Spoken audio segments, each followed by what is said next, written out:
What if I told you there are countries Americans used to love, but now, in 2025, they're completely off the radar? No more flights, no more selfies, no more beach pics. Why? Because these places have become too dangerous, too restricted, or simply not worth the risk. Here are the 10 countries where Americans have stopped traveling in 2025. And trust me, number 3 is one you would never expect. Let's talk about Iran. US-Iran relations have been on life support for decades, but now the plug has been pulled completely. In 2025, the Iranian government has slammed the door shut on US passport holders.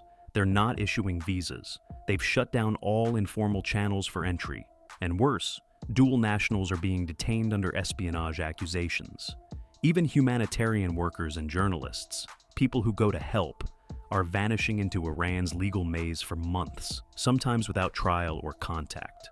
Recent reports suggest that even individuals of Iranian descent carrying US passports are being flagged and barred from entering the country.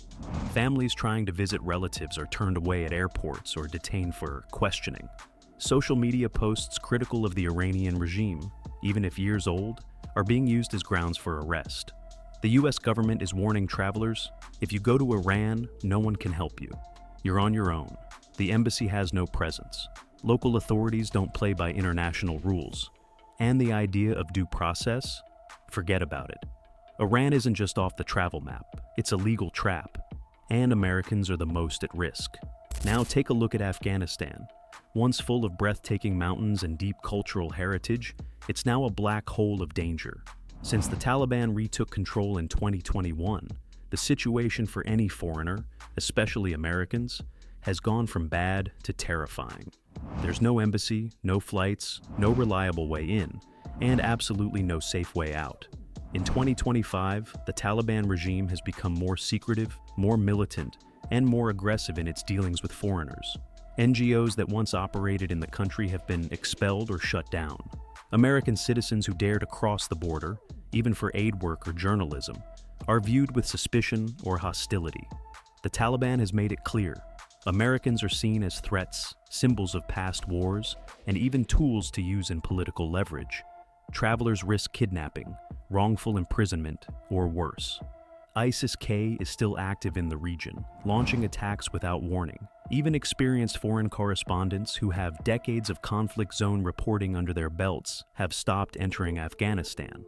Several have cited rising threats of beheading, hostage-taking, and permanent disappearance. This isn't just a country you shouldn't visit, it's one you can't. Even the most experienced journalists and aid workers are staying away. And for good reason. Then there's Russia. You'd think a global power would keep its borders open for diplomacy.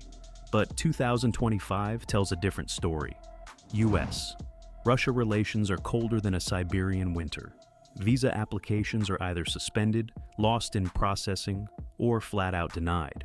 Americans inside Russia are being watched, profiled, and sometimes arrested under unclear charges. The crackdown on dissent in Russia has bled into its treatment of foreigners. Americans in Russia are being pulled into a system that's increasingly opaque and hostile. There have been cases where US travelers were followed, their hotel rooms searched, and devices confiscated without warning. It's not just politics, it's personal. The few Americans still in Russia are being used as political pawns. Some have been imprisoned for over a year, without a fair trial, and with the US Embassy in Moscow shutting down most of its operations back in 2022. Americans who get into trouble, they have no one to call. Even attending peaceful protests or interacting with locals online can get Americans labeled as foreign agents, a serious charge under Russian law. Think it won't happen to you? That's what everyone thinks, until it does. Europe isn't off the hook either. Just look at Belarus. It may seem like a quiet Eastern European country, but in 2025, it's become one of the most hostile places for Americans to visit. The government has aligned itself tightly with Russia and labeled American visitors as threats to its national stability. Tourists are being denied entry. Some are interrogated for hours. Others have been detained on suspicion of espionage, without a shred of evidence. The US government has issued a serious warning. If you travel to Belarus, be prepared for fabricated charges and zero support. What's more troubling is the rise in surveillance. Americans are now subject to near constant monitoring through their phones, hotel Wi-Fi networks, and in-person tailing by local security forces. Even casual conversations with locals are enough to raise red flags. It's not just a visa problem, it's a regime problem, and Americans are being treated like enemies. Now, let's go to Syria. Yes, Syria is still burning. Just because it's not making daily headlines doesn't mean it's safe. The civil war continues to rage in different corners of the country. Militant groups are active. Government forces still see Americans as enemies. And extremist cells, including ISIS remnants, are targeting Westerners. In 2025, Syria has no US embassy, no formal diplomatic channels, and no system for helping trapped Americans. If something goes wrong, and it likely will, there's no rescue mission guaranteed. Even humanitarian workers have been kidnapped or killed. New satellite imagery reveals ongoing aerial bombardments in populated zones. Schools, hospitals, and residential areas continue to be flattened. The infrastructure is nearly non-existent, meaning if you're injured or sick, medical help is out of the question. You can't just blend in Syria. Your passport paints a target on your back. Let's shift to South America, specifically Venezuela. This used to be a hotspot for ecotourism, mountains, and warm beaches. Now, it's chaos. The Maduro regime continues to resist US pressure, and the result is a diplomatic breakdown. US citizens have been detained on suspicion of spying, sabotage, and undermining national security. These aren't criminals, they're tourists, journalists, and aid workers. Visa approvals are rare, most are denied outright. And even if you get in, you're on thin ice. Crime levels are at an all-time high. Armed robberies, kidnappings, and carjackings are a daily occurrence, especially in major cities like Caracas and Maracaibo. Foreigners are prime targets because of the assumption they carry cash or high-end gear. There are food shortages, medicine is hard to find, and crime, especially against foreigners, is rampant. American visitors are often viewed with suspicion. Some have vanished for weeks, held without trial, waiting for special arrangements that never come. In Venezuela, you're not just unwelcome, you're unsafe. Then there's North Korea. To be fair, North Korea has never rolled out the red carpet for Americans. But now, it's gone even darker. In response to missile tests, cyber attacks, and hostile rhetoric, the US and North Korea are locked in another Cold War. And the North Korean regime has officially banned all US citizens from entering. Why? Because Americans who've entered in recent years, even with special permissions, have been imprisoned, used for propaganda, or tortured. Remember Otto Warmbier? His tragic death still serves as a warning to anyone thinking of visiting North Korea for curiosity or thrill. In 2025, no tour company will take you. No visa will be granted. And even if you somehow cross the border, you wouldn't make it back. New intelligence reports indicate that American prisoners in North Korea are often used as bargaining chips in diplomatic negotiations. Some have been held for years with no communication to the outside world. This isn't just a no-travel advisory.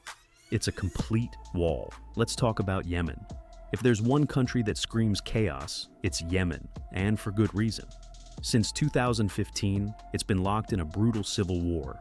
Multiple factions are fighting for power. Bombings are constant. Drone strikes come out of nowhere. Rebel groups control large parts of the country. There are no functional airports, no US embassy, and absolutely no safe zones. In 2025, humanitarian access has hit a new low. Aid convoys are attacked, foreign journalists are treated like spies, and American passports are immediate red flags for hostile groups. If you're American, you're viewed as either a spy, a bargaining chip, or an enemy. Multiple travelers have been kidnapped, held hostage, or killed. Even large aid organizations have pulled out entirely, saying it's too dangerous for their teams. No matter how brave or well-prepared you think you are, Yemen isn't a place you'll survive without military backup. Here's one you probably didn't expect: China. Yes, one of the most visited countries in the world is now silently closing its doors to Americans. Why? The tensions between the US and China in 2025 are boiling. It's not just about Taiwan or trade wars. It's also cyber warfare, propaganda, and mutual suspicion. And while there's no official ban, China is making it crystal clear: Americans are not welcome. Thousands of travelers have been denied entry without reason. Others were detained on arrival. Some had their phones confiscated, devices searched, movements monitored. China's digital surveillance network is now more sophisticated than ever. Cameras, facial recognition, and AI-driven tracking systems can follow visitors everywhere. Speaking to the wrong person, or even liking a post online, can put you on a watch list. And the worst cases, Americans who were accidentally held under vague national security laws and disappeared into the Chinese legal system, sometimes for months. Business travelers, teachers, students. No one is safe. If you're carrying a US passport in 2025, China isn't worth the risk. And finally, the shocker, Nicaragua. This tropical paradise has quietly become one of the most dangerous countries for Americans. Not because of war, not because of terrorism, but because of politics. Under President Daniel Ortega, the country has transformed into an authoritarian state. He's jailed opponents, cracked down on churches, shut down independent media, and now he's targeting foreigners, especially Americans. In 2025, tourists have been detained, interrogated, even deported for no clear reason. Some were held for weeks without access to lawyers or family, all under the vague excuse of national security. Social media posts, political affiliations, and even previous visits to other countries are being used to justify detention. There's no transparency, and no way to fight back once you're caught in the system. And the creepiest part? Nicaragua still looks normal. Flights are available, hotels are running, travel websites still promote its beaches, but underneath, Americans are being blacklisted silently. There's no embassy support, no transparency, no warning before it's too late. If you land there with a US passport, you may never make it out. So, what does this mean? It means that for Americans in 2025, the world is shifting. Fast. Old alliances are crumbling. New enemies are forming. And global travel is no longer just about booking a flight. It's about understanding the geopolitics of your destination. Because the truth is, your passport is powerful. But in some places, it's also dangerous. So if you're planning a trip this year, don't just pack your bags. Do your research, check the latest travel advisories, follow the news, and always understand the risks. Because the next time you hear, "Welcome to insert country here," it might not mean what you think. If you found this video eye-opening, make sure to like, subscribe, and hit the bell icon for more breakdowns on global travel, visa bans, and what's really happening around the world. This is Globe Discoveries, and we're here to keep your passport and your life safe. Thanks for watching, and see you in the next one.